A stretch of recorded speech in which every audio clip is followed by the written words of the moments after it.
So today, I will start with a general discussion on waves as an introduction to electromagnetic waves, which we will discuss next week.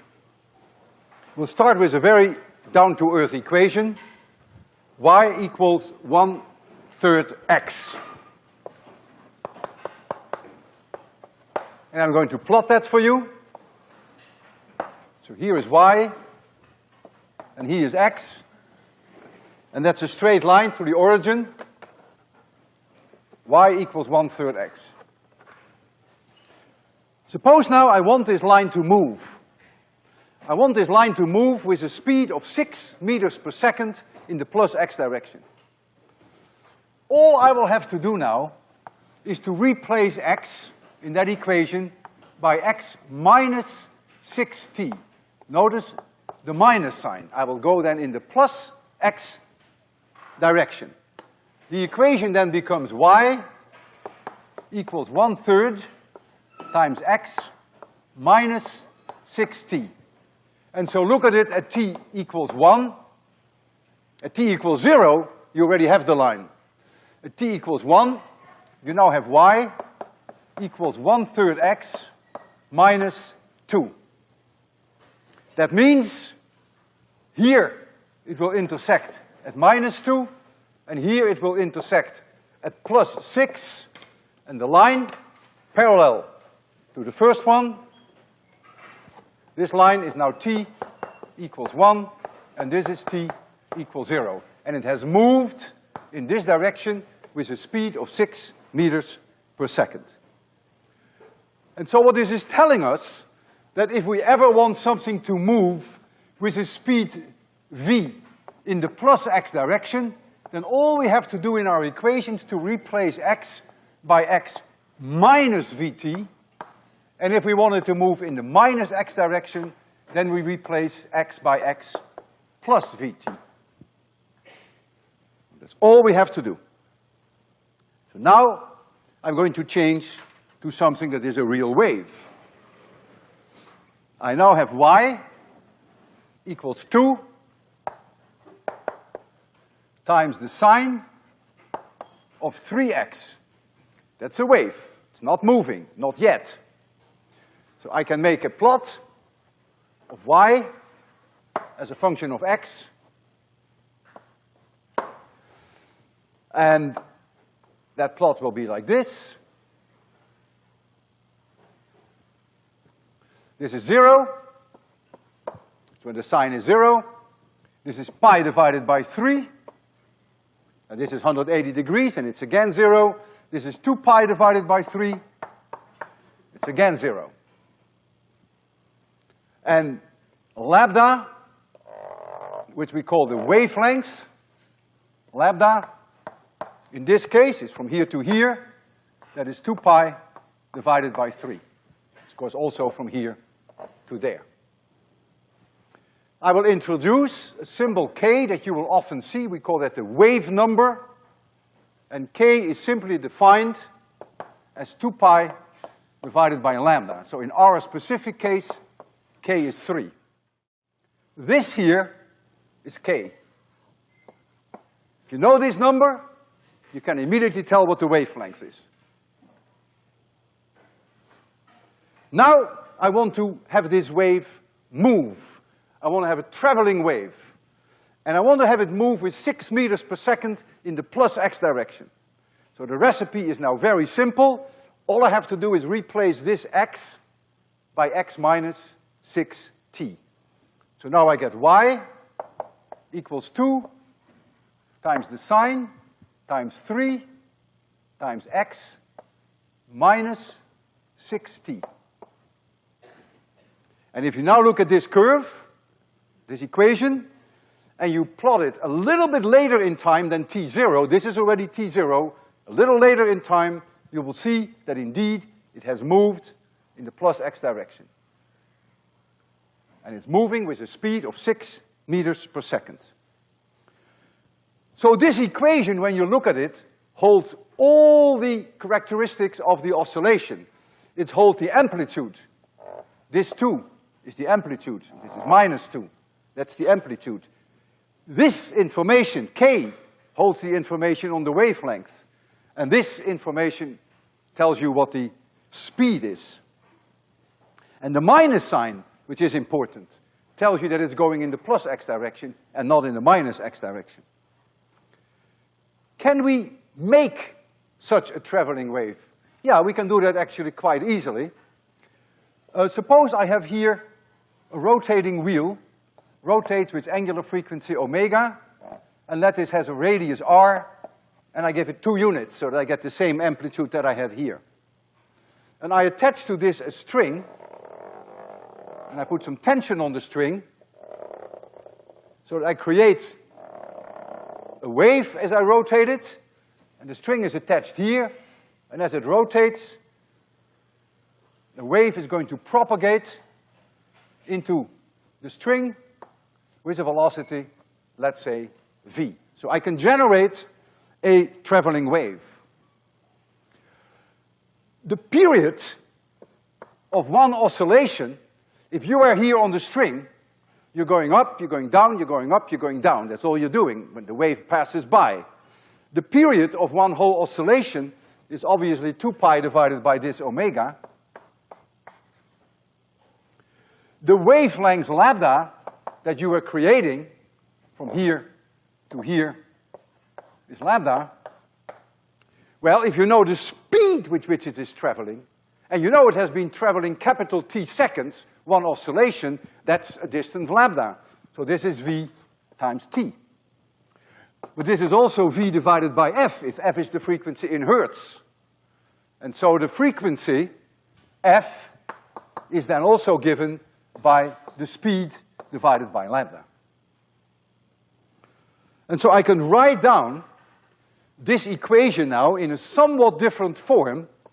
Y equals 2 times the sine, and now I bring the 3 inside, so I get 3x minus 18t. This 18 is now that omega. This is omega t. In here is all the timing information. Omega, the period t, everything is in here. Here is all the spatial information. This is k. In here is the information about lambda. And so if I know omega and I know k, then I can also find the velocity, which is omega divided by k. So everything is in here. Omega divided by 3 gives me back my 6 meters per second. So once you have the equation, I can ask you any question about that wave, and you should be able then to answer.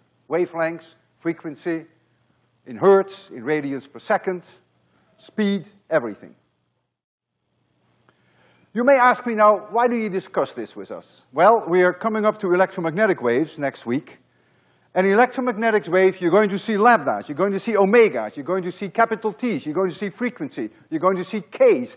Everything you see there, you're going to see next week. One exception, that y, the displacement y, will not be in centimeters or meters, but it will be an electric field, a traveling electric field, volts per meter, or a traveling magnetic field, Tesla.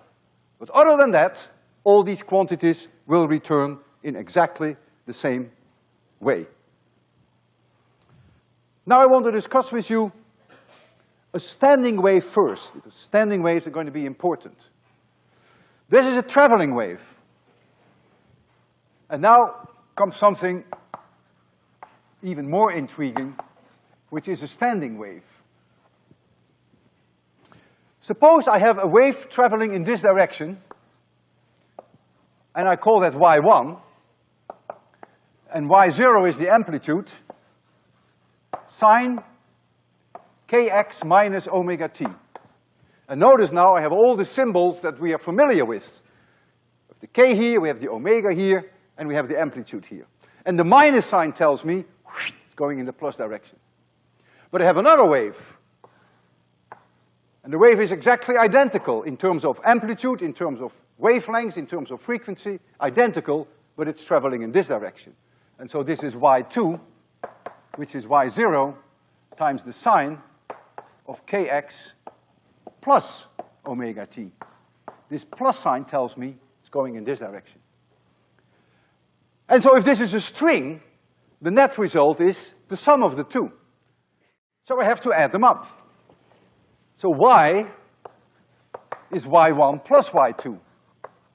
And so I have to do some trigonometric manipulation, and this is what I leave you with that. That's high school stuff.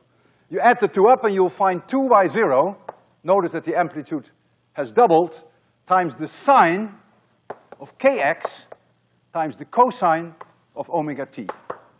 That's the sum of those two. And this is very, very different from a traveling wave. Nowhere will you see a kx minus omega t anymore. Kx is here separate under the sine, and omega t is separate under the cosine. All the timing information is now separate from the spatial information. And so what does a standing wave like this look like? Well, let's, a bracket here. Let's make a drawing of such a standing wave. So here we have y, and here we have x. Let's only look at the sine kx for now. If x is 0, the sine is always 0, so this point will never move. But if kx is 180 degrees, it's also 0, always. So lambda over 2 will never move. X is lambda, when this is 360 degrees, will never move. Minus lambda over 2 will never move. So what will it look like? Well, you're going to see something like this. Let's take the moment when t equals 0, so when cosine omega t is plus 1. So we're going to have a curve like this. So this goes up to 2y0. Like this. And this here is then my 2y0. These points will never move. They will always stand still. There's nothing like a traveling wave. If it's a traveling wave, these points will see the wave go by. They will go up and down. They never do that.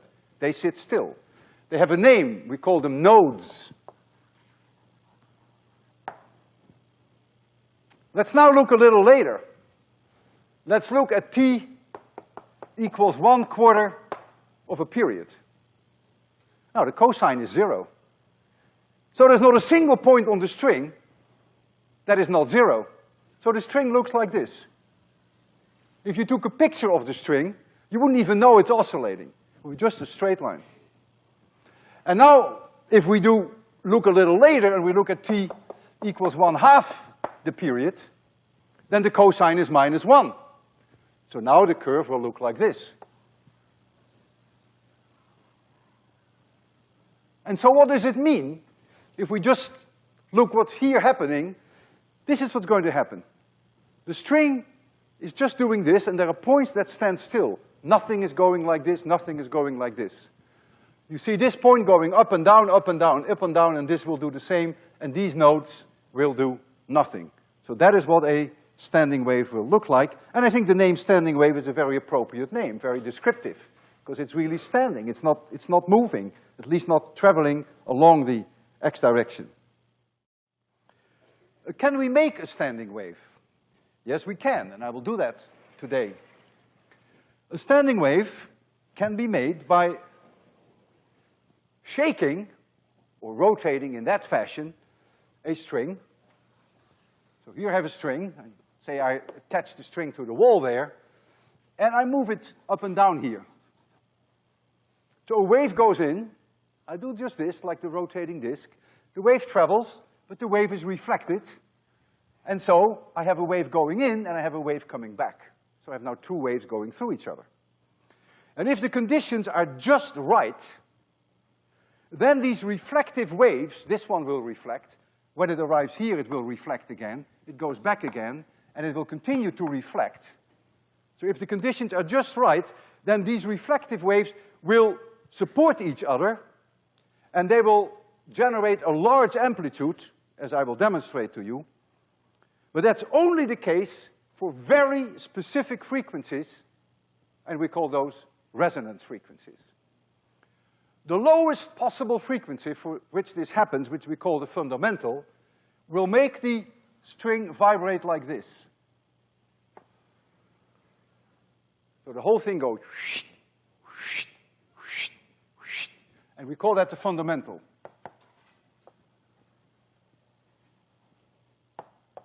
We call that also the first harmonic.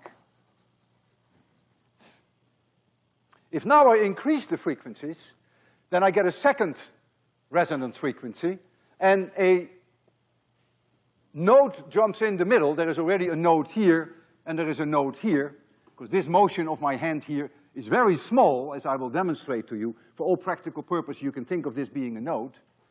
And so now the string in the second harmonic will oscillate like this.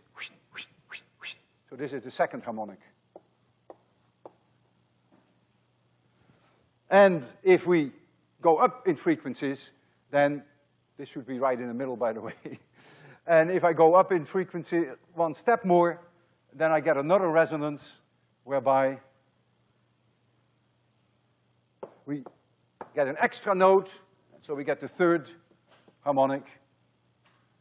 And you just can go on like that. You get a whole series of resonance frequencies. And so for the fundamental, lambda 1, the 1 refers to the first harmonic, is 2L, if L is the length of my string. This is L.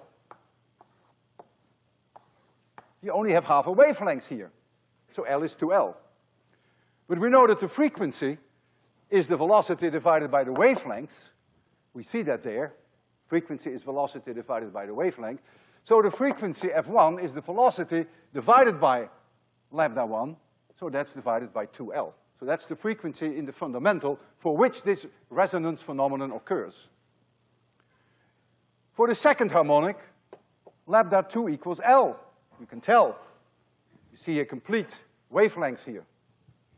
And F2, that frequency, is going to be twice F1. And F3 is going to be 3 times F1. And if you want to know for the nth harmonic, n being Nancy, then lambda of n equals n 2L divided by n. Substitute in n1, and you find the wavelength for the first harmonic. Substitute for n2, and you find the wavelength for the second harmonic, and so on.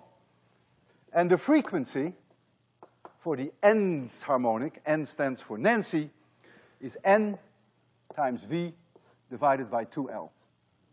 So here you see the entire series of frequencies and wavelengths for which we have resonance. Unlike in our LRC system that we discussed last time, where you had one resonance frequency, now you have an infinite number of resonance frequencies, and they are at very discrete values, equally spaced. I want to demonstrate this to you with a violin string. It's a very special violin string. It's here on the floor. It's a biggie. And I need some help from someone. You've helped me before. Would you mind helping me again? So here is one end of the string which you're going to hold. You're going to be a node, believe it or not. Hold it better. 2 hands. No, much better. You will see shortly why. No, no, no, much better. That's it. And walk back a little. Walk further. Yeah, that's good. Hold it. I will put on a white glove, and there is a reason for that, because I want you to be able to see my hand when we're going to make it dark, so that you will convince yourself that my hand, which is generating the wave, is hardly moving at all. For practical purposes, it's a node, and yet we get these wonderful resonance phenomenon. So I'm going to make it very dark, so that the UV will do its job, and you can see the string better. That's the only way we can make you see the string well. All right. Don't let go, under any circumstances. You will hurt me if you do that. Of course, if I let go first, then I will hurt you, but that's not my plan. Okay, so let's try to go a little bit further back. Let's try to find first the fundamental. And I'll try to find it by exciting just the right frequency with my hand. There it is. I think I got it. That's the fundamental. And look how little my hand is moving here. And you see a very large amplitude in the middle. And so these reflective waves One runs to him, and it then comes back to me, and when it reaches me, it runs back to him again. It keeps reflecting many times. These reflective waves support each other. That's what resonance is all about. And now I'll try to find the second harmonic, so you'll see another note coming in at the middle. It's easier for you to see than for me, actually. And it's not always easy to find the... No, no, no, I'm too low frequency, I have to go up. I think I got it now. Is this it? Yeah, one extra note in the middle. Speak out up, please. Yes. Ah, that's better. Now I can hear you, thank you. There are three notes now.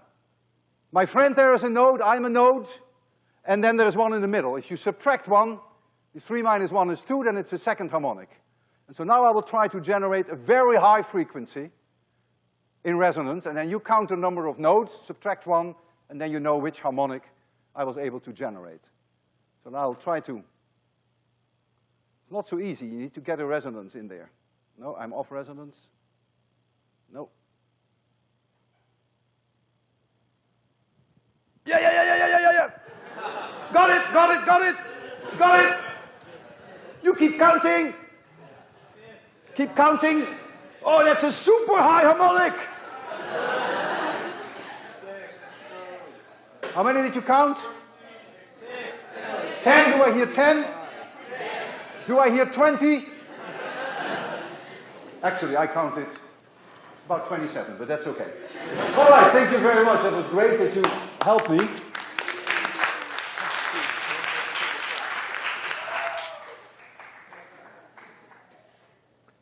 So that's standing waves, and you see the shapes, and you saw the mode of operation, very characteristic for standing waves. When I pluck a string for violin, or I strike it with a bow, or with a hammer on a piano, just a hammer comes down, that is exposing the string to a whole set of frequencies. And so the string now decides which frequencies it likes to oscillate in. And so it selects these resonant frequencies. And so if the string has a fundamental of 400 hertz, then it would start to resonate at 400, but simultaneously it would be very happy with 800 hertz and with 1200 hertz. And so the string will simultaneously, if I bang it, or strike it, or pluck it, simultaneously oscillate, often at more than one frequency, fundamental and several of the higher harmonics. And all the others that are present, all the other frequencies in this striking with the bow are ignored, they're off resonance. So if you design a string instrument, then this is really a key equation. If you want a particular fundamental, say your fundamental is 440, and this is a given number, and so n is 1, you can now manipulate V, because V depends on the tension in the string, and it depends on what kind of string you have. The speed in the string is the square root of the tension. If you take 803, you will even see a proof for that, divided by the mass of the string per unit length of the string. So you take 4 strings for a violin, 6 for a guitar, and you make them out of very different material, different mass per unit length. And so that gives you then different velocities. You can also fool around with the tension. And so the 4 strings then have all 4 a different fundamental. In the violin, they may have the same length. What are you going to do now to play the violin? All that is left over is L. That's the only thing you can change, and that's what the violinist is doing. Goes with the finger, back and forth over the strings, make them shorter, pitch goes up, frequency goes up, makes them longer, frequency goes down. And you do the same with a guitar, and you do the same with a bass and a cello. So when you're playing, what you're doing all the time is changing L, so that you get all these frequencies that you want to produce. If you take your instrument out of the closet, you may have noticed that it's not really in tune anymore. It's slightly off tune. Well, what you can do now, you can change V a little bit. There are these little knobs, and you can change the tension in the strings. And that's what violinists do when they tune their violin. They change the tension on the string to get just the right frequency. But the playing means you change L.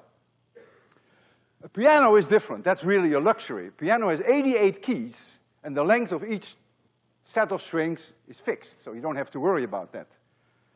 It's a great luxury. You may think, therefore, that it is much easier to play the piano than to play a violin, because you don't have to do this all the time and be exactly at the right length. Well, that is true, of course, but given the fact that you have 88 keys, you can imagine you can also hit occasionally the wrong key, and that's not what you want. If a string is vibrating, it is pushing on the air, and it's pulling on the air, and it's producing thereby what we call pressure waves. If I have a string that oscillates 400 hertz, it makes pressure waves. Pressure goes up, down, up, down, up, down.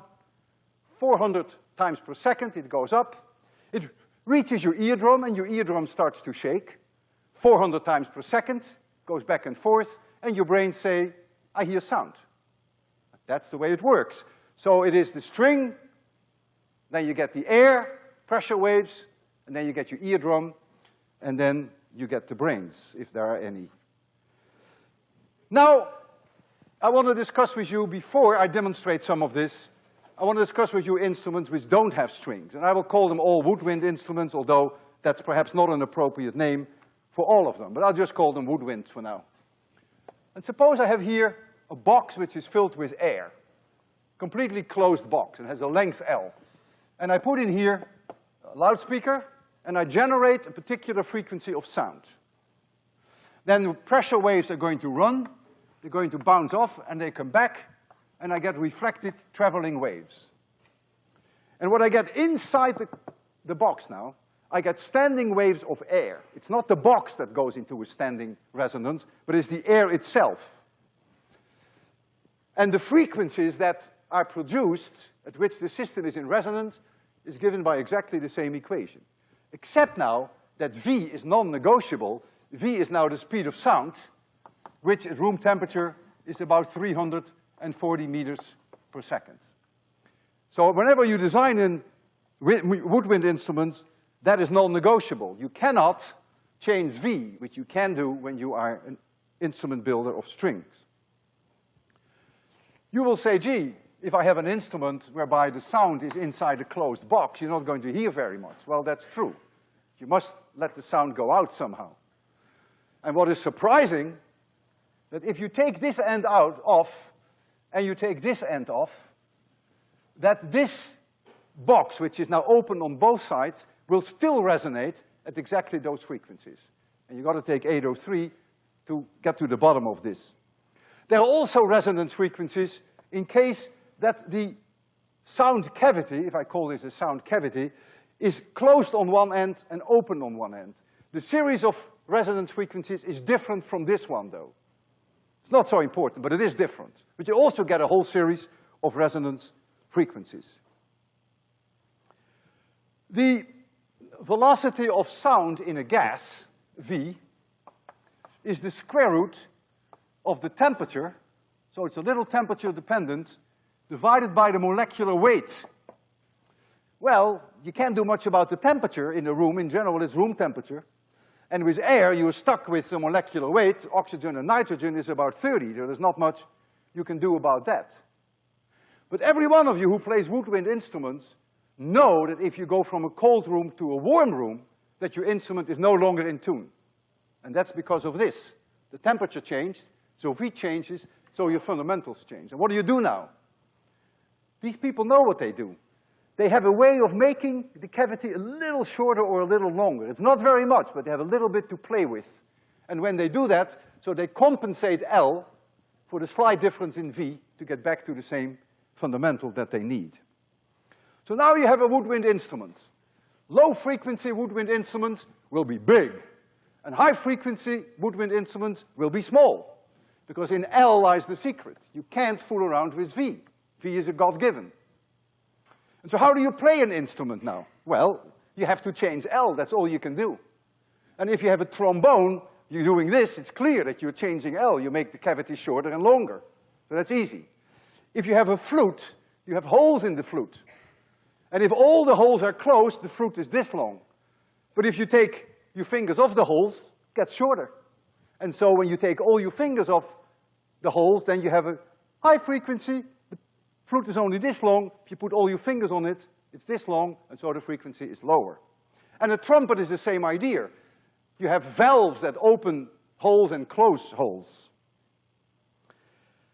If you blow air in an instrument, it is like plucking a string. It's like exciting a string with a bow. You are dumping a whole spectrum of frequencies onto that air cavity. And you let the air cavity decide where it wants to resonate. And it will pick out the ones that it likes. It will pick out the fundamental and maybe the second and the third harmonic. So in that sense, blowing air is like striking it with a bow in the case of a string instrument. But blowing air is not always as easy as you may think it is. Have you ever tried to blow air into a trumpet? Nothing happens. You just blow and you hear nothing. You have to do this. Something like that. A bizarre sound you have to make. You have to know how to spit in the instrument just the right way to get a sound out of it. I've tried it many times. It's really not easy.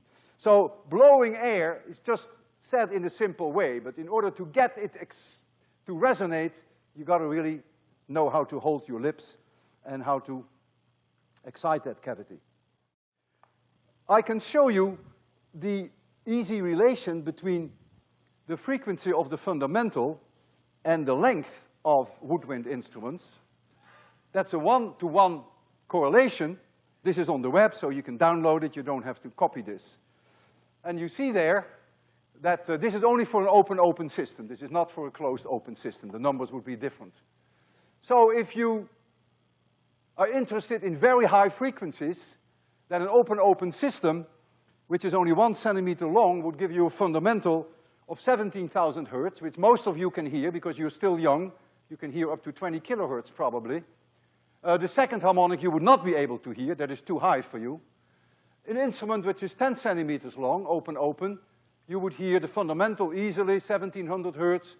Second harmonic, 3400 hertz, no problem. Third harmonic, fourth harmonic, no problem. And then when you go to the very low frequencies, organ pipes that produce fundamentals in the range 20 and 30 hertz are huge in size. And you in general that holds. When you have a woodwind instrument which is tuned for low frequencies, it's big. And for high frequencies, like a flute, it's small. In a way, that's also true for string instruments. A bass, which generates low frequencies, is a big instrument. But the violin, which generates high frequencies, is a much shorter instrument. So in that sense, the reason is they have both an L here. And it's the L, of course, that is crucial in terms of the fundamental. So I can now demonstrate to you the basic idea of a flute. This is a flute. Now, the flute is this long. Low frequency. Higher frequency, because it's shorter. Even higher frequency, because it's shorter.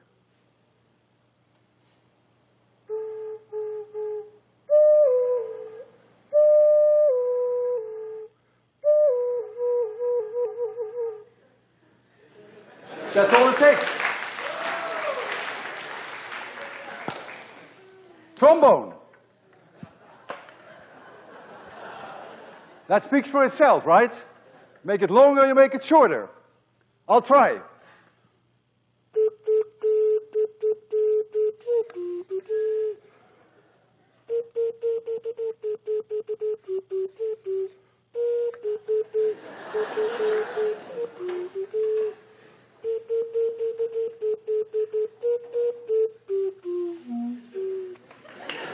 Trombone.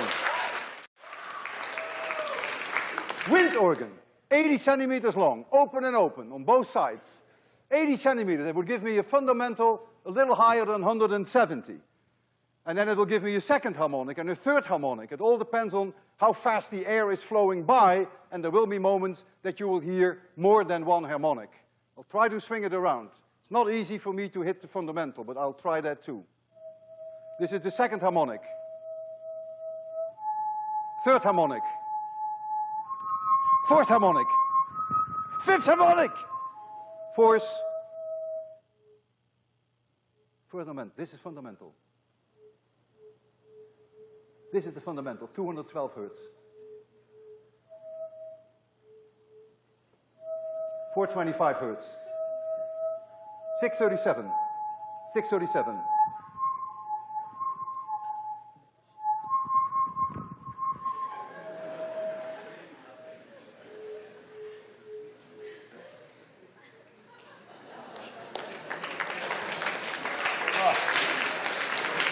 Thank you, thank you, thank you.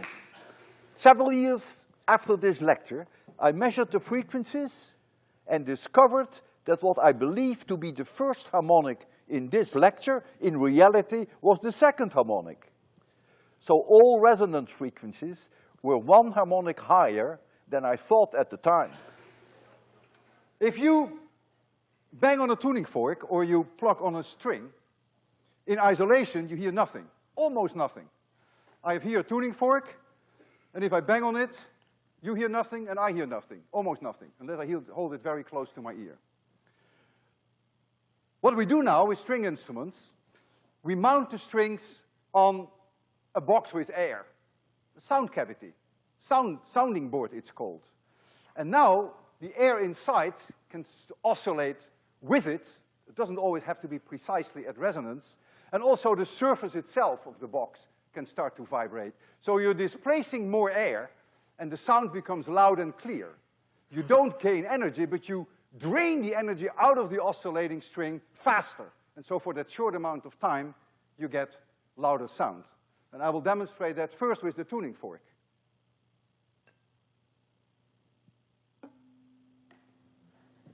I hear it now very well. It's harder for you because you're farther away. Now you hear nothing, and now you hear it. It can actually be much better demonstrated with this little music box that I bought years ago in Switzerland. If I rotate this music box, it has a very romantic tune, you hear nothing. I hear a little bit. And now I put it on this box.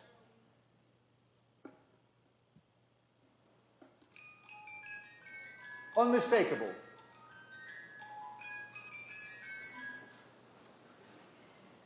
So that's the idea of sounding boards. You have them violins, you have them on pianos, and of course the design of these sounding boards is top secret.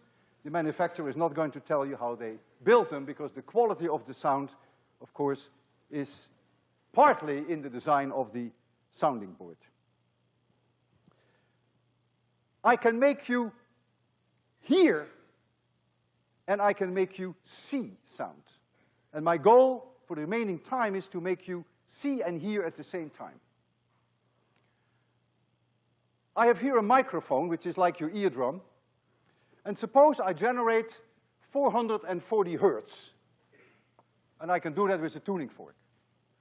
So here is the amplitude of the oscillation of the membrane in the microphone, which is your eardrum, say. We amplify that, and we show you on an oscilloscope the current after amplification. And so you're going to see a signal like this. And if this is 440 hertz, so this is time, and this is the displacement of your eardrum. In our case, it's a microphone. It's really a current after amplification. And if this is 440 hertz, then this time t will be about 2.3 milliseconds. 1 divided by 440. That's no problem for an oscilloscope. We can do much better than that. So the time resolution is not a problem. And so I will show you there the output of our microphone. I will show you this signal as a function of time. For 440 hertz, you'll see a boring signal. And I can make a boring signal with a tuning fork. That's almost a pure sinusoid. But now, it just so happens that today we have in our audience someone who can play the violin. And that person is going to produce a 440 hertz. But at the same time, he's going to produce a second harmonic, and maybe a third harmonic, and maybe a fourth harmonic. And so imagine now that simultaneously, your eardrum is going to do this, but at the same time, your eardrum is going to do this because this is some higher harmonic. Then the net result is that your eardrum is going to do this. And that is what I'm going to show you.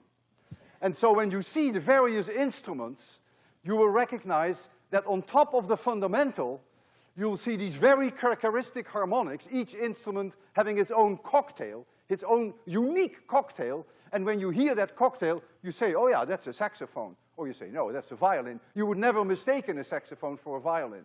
And that's because of the combination of the higher harmonics. And so we are so fortunate that we have 4 musicians in our audience. Tom, who is the violinist, where is Tom? There is Tom. I hope you brought your violin. Oh, you got it there.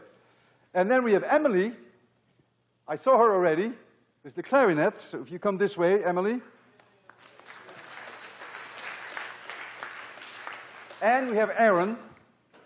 Aaron has a bassoon. You may never have seen a bassoon. A bassoon is an instrument that produces a very low tone. So the instrument is going to be very big. Bigger than Aaron. Just wait and see. It's a beauty. It's a really beautiful instrument. A flute is only this big. Ah, look at that. Beautiful, big bassoon. And then we have Fabian with a saxophone.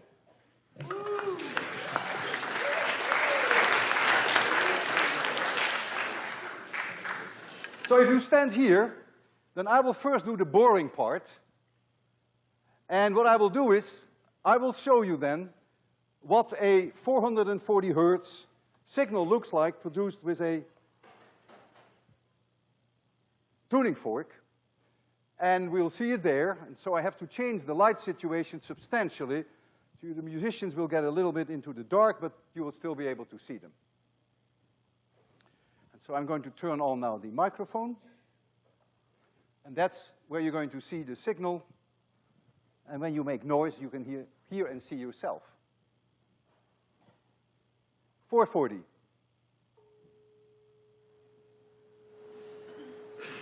Boring, and no signs of higher harmonics. Now Tom will try to produce 440 on his violin, or close to 440, and then look for the higher harmonics, which makes the violin characteristic.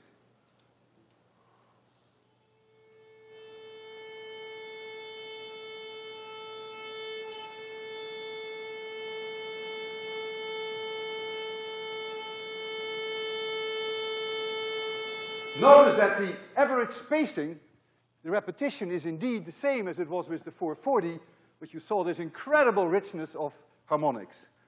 Tom happens to be also an excellent violin player, and so he insisted that he demonstrates that. Right, Tom? Okay, go ahead.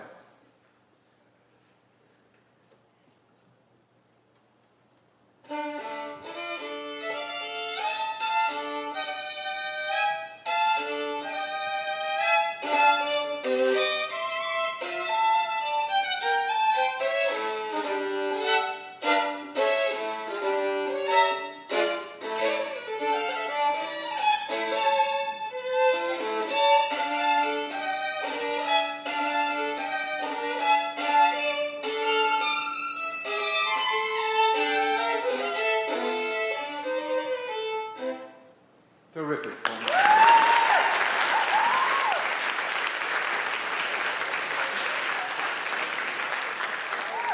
Emily, would you mind producing something that comes close to 440 hertz? Come a little close to the microphone.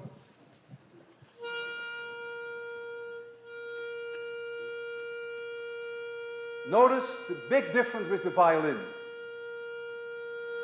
Violin has many, many higher harmonics. For instrument, maybe only one, maybe only the fundamental and the second harmonic. Can you try again? Now you have more, now you have more.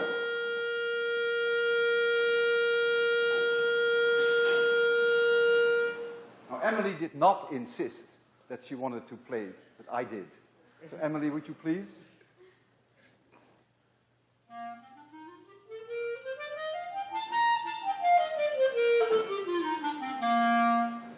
Impressive.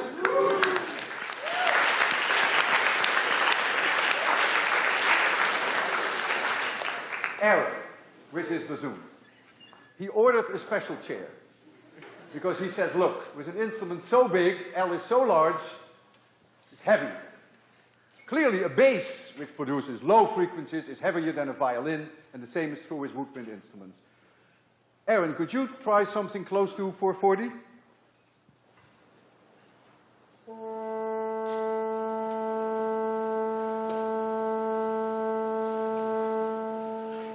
Bizarre instrument, isn't it? Eh? See a weird combination of probably fundamental and second harmonic. Aaron, would you mind showing some of your expertise? This is a wonderful instrument. You don't see them too often, do you?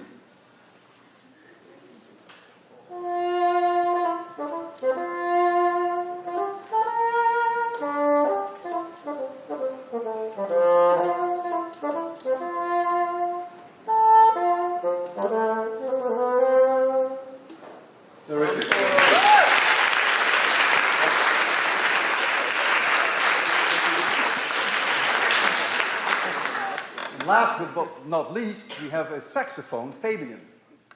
Now you may have to stand a long distance from this microphone because these instruments make a hell of a lot of noise, don't they? So give it a shot and try 440 or come close to that. It doesn't have to be exact.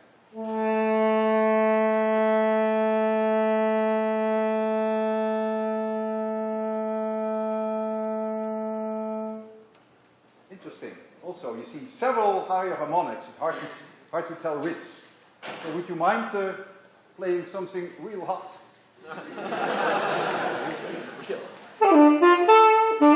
Oh, good. Man, come on here. If you think we're interested in hearing it, you're wrong. We want to see it.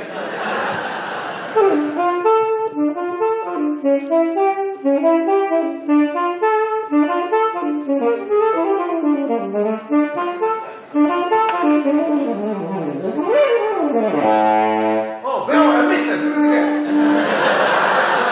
again. I missed it. You can't.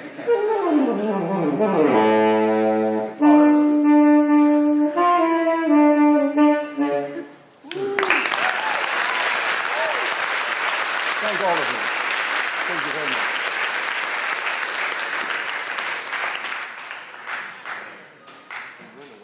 So during the last 3 minutes, I would like to discuss with you the speed of sound in a little bit more detail. You notice that the speed of sound is proportional with the temperature and the molecular weight. In fact, there are a few other things upstairs here. But these are the major contributors. So I should really say it's proportional. If you take air, as we discussed earlier, molecular weight is 30. That's a God-given. There's not much you can do about it. I would like to demonstrate to you the dependence on molecular weight. And one way I could do that, I could take all the air out of 26100 and replace it with helium. And then I would ask the same musicians to come, and I would ask them then to play their wind instruments. The L's are fixed. There's nothing you can do about it. So their instruments don't know that I put helium in the audience. So the only thing that changes is V. The speed would go up by almost a factor of 3, and so the fundamental would be three times higher, and the harmonics would be 3 times higher. So you would hear much higher frequencies, and you wouldn't even recognize these instruments. This wouldn't be very practical. I cannot take the air out of 26100 and replace it with helium. But what I can do, as I have done so often here in 26100, I can suffer myself. I can suffer and put helium in my system. I have here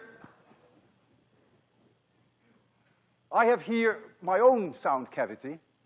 I am, in a way, like a wind instrument. And if I swallow helium, my sound cavity doesn't know that I'm producing helium. And you will say, when I talk to you as I do right now, yeah, that's typical, that's Walter Lewin. You recognize my fundamentals, you recognize my harmonics, and it's unique for my voice, and so you will recognize me. But the moment that I fill my system with helium, nothing is changing in my system except for V. And so the frequency will go up, and that will be noticeable. And in fact, chances are that you will say, that's really not Walter Lewin anymore. There's only one problem with helium, and that is there's no oxygen in helium. And that is also very noticeable for me. And yet, I really have to fill my lungs with helium all the way, and so I will be for a while without oxygen, and so you may catch two birds with one stone. You may hear a strange frequency and you see me on the floor. So I'll really try not to fall on the floor then. Okay, there we go.